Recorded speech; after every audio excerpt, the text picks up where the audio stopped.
Hello everyone and welcome back to Sew Granny Sew. We're going to go ahead and start off with some Heat and Bond Light Sewable iron-on adhesive. It is double-sided. I'm working on some Halloween for trick-or-treat bags, so forth.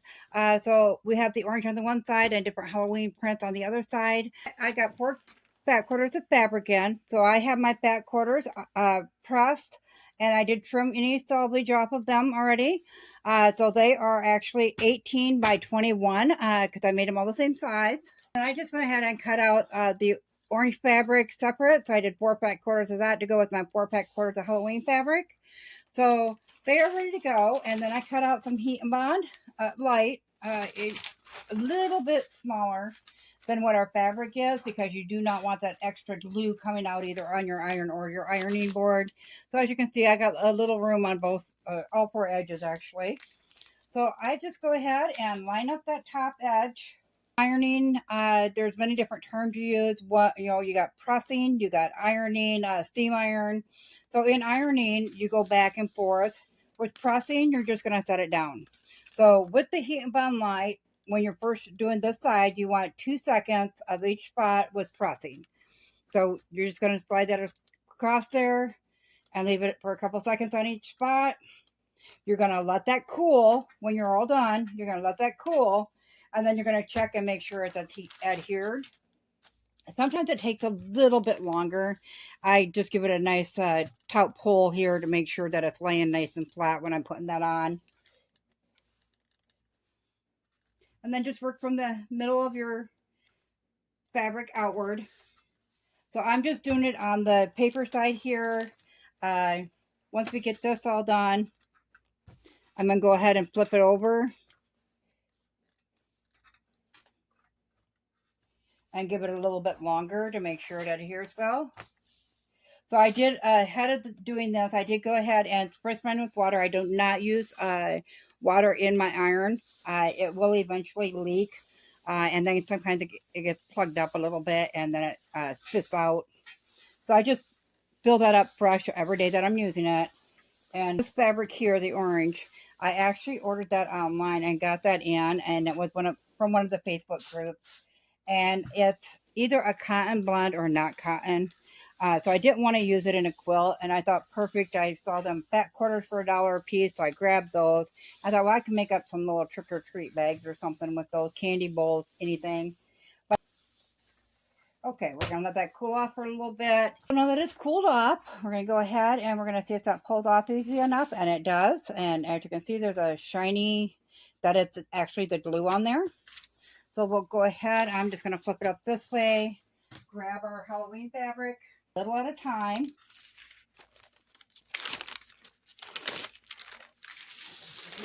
Now, as you can see, it's not quite adhered. You can see some bubbles there, but I think when we get this on, once again, make sure your fabric is nice and lined up. And because my orange piece is a little bit bigger than the black, I'm going to slide it down to where the glue is at to make sure I use up as much as possible of the Halloween fabric.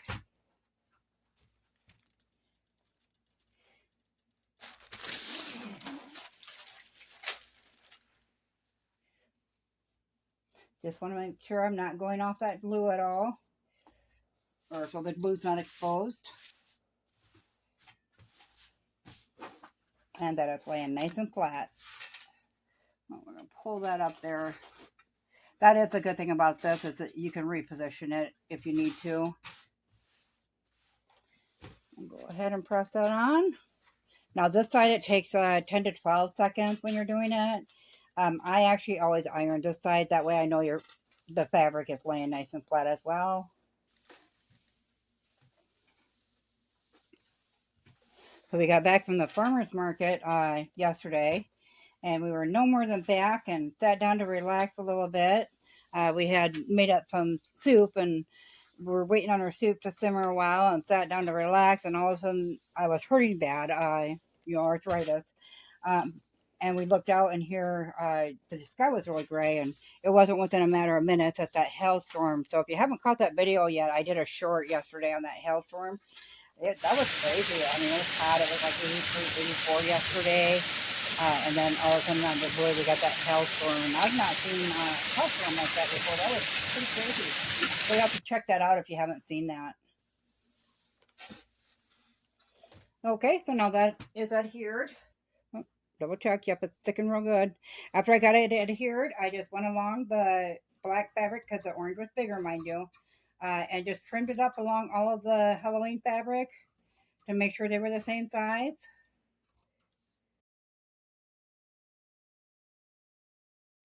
And then just do that on all four sides. And then we'll be all ready with our fabrics. We'll go ahead and get some orange thread on the sewing machine.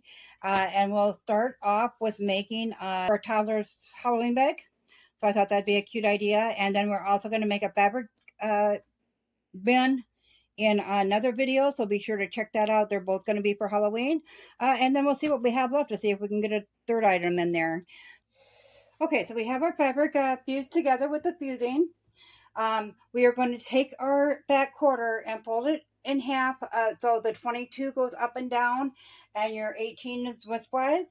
And we're going to cut that in half. I did square it up because I had a little bit, rabbly edges or whatever. And then we're going to cut that in half. And I got so excited to make these. I did not record that part, but I did get it cut in half. And now we need to take these corners out. So all we're going to do is take our square, and you can just measure it out and draw on it with some chalk or whatever. And we're just going to take a 2x2 corner out of each of the bottom on the fold.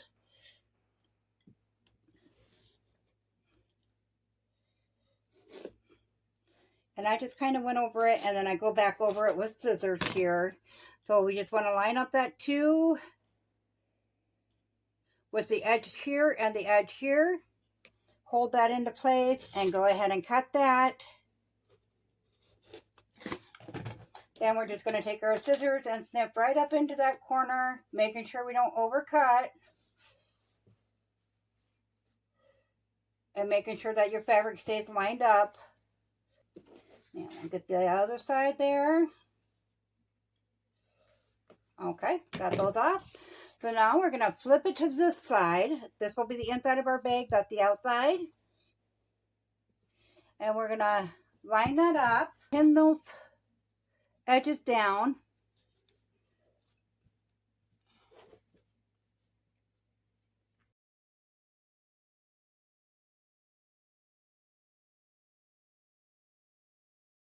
So once we have that pinned into place, we're going to go down each side with a 1/4 inch seam. You're going to back tack there and there. You're going to lift your needle up and you're going to slide it over here. Stitch that, back tacking at the beginning and the end. And then you're going to lift your needle again and come over here, back tack and stitch that, back tack, and then we'll take it off the machine and I'll meet you back here. We have it off the sewing machine now, and we have all the 1/4 inch seams done. Now we did not cut that, remember? And that's just to save time. If you want to cut that free, you certainly could. Actually, you probably wouldn't even need to stitch it, but I did. Okay, so once we got that cut free, that done. If you want to go along and cut that, you certainly could. I'm just going to snip it so I can get that seam to lay a little bit flatter. On this with a zigzag right on that line, but keeping my zigzag on that side of the line, not on this side.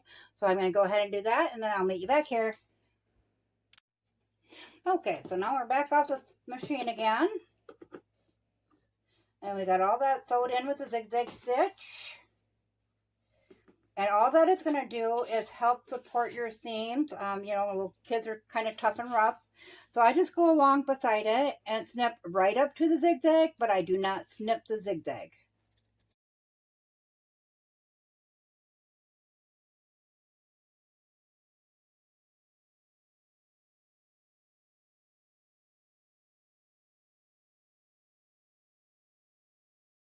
So once we got all that trimmed up, we're going to take our bag and we're going to match up those 2 seams from the bottom to the side. And I'm just going to nest the seams because, we're quilters, so that's what we're used to doing.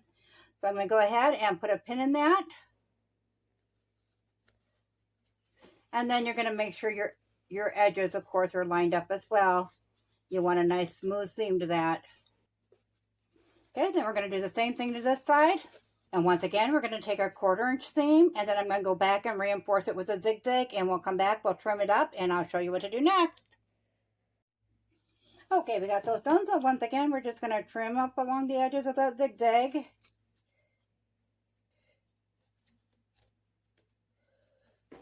Okay, get that out of the way. So now we're going to go ahead and turn our bag the right way. We're going to go along, and we're going to roll these seams to make sure that they're laying nice and flat in there. I am actually going to add handles on there. So I'm going to put this, normally I would cut this off the back quarter so it's already adhered, but this one laid a little crooked, so I just took off a strip, and I'm going to go ahead and iron some fusing in there so I can go ahead and cut my handles out of this one, and then I will meet you back here. Okay, so we cut this at the 21" 22 on your fat quarter. So it's 1 inch wide by 22. Mine is 21 because I did cut mine down a little bit. So we're just going to go ahead and divide that in half. So it'd be a 10½. So we'll cut our strip right there. So now to put on the handle, you're going to put it on the inside and you're going to go around. There are some other ways to do it. If you wanted to take your strips you have, or these pieces here that we cut out of the corners, you could easily cut that in half, and you can put that on the outside otherwise and just stitch around that as well, and add a little more decorative. However, it's not going to fold as easy when you go to store it, of course, because you're going to have 2, 4, 6 layers of fabric there. But you could always go from front to back too. You know how little kids, these are made for more toddler size, so you could always do it on the front and back as well. I generally put a handle on the front when I'm making purses. Put a handle on the front and a handle on the back. So because I have extra of this fabric, that is what I'm going to do with these. The zigzag stitch around this and then around this on all edges of this. And then I'll meet you back here. Okay, so as you can see, we got the top stitching done. I did go around it twice to give it a darker orange appearance because it was really light. This is just once going around these, so you can see a little bit of difference there. Straps here.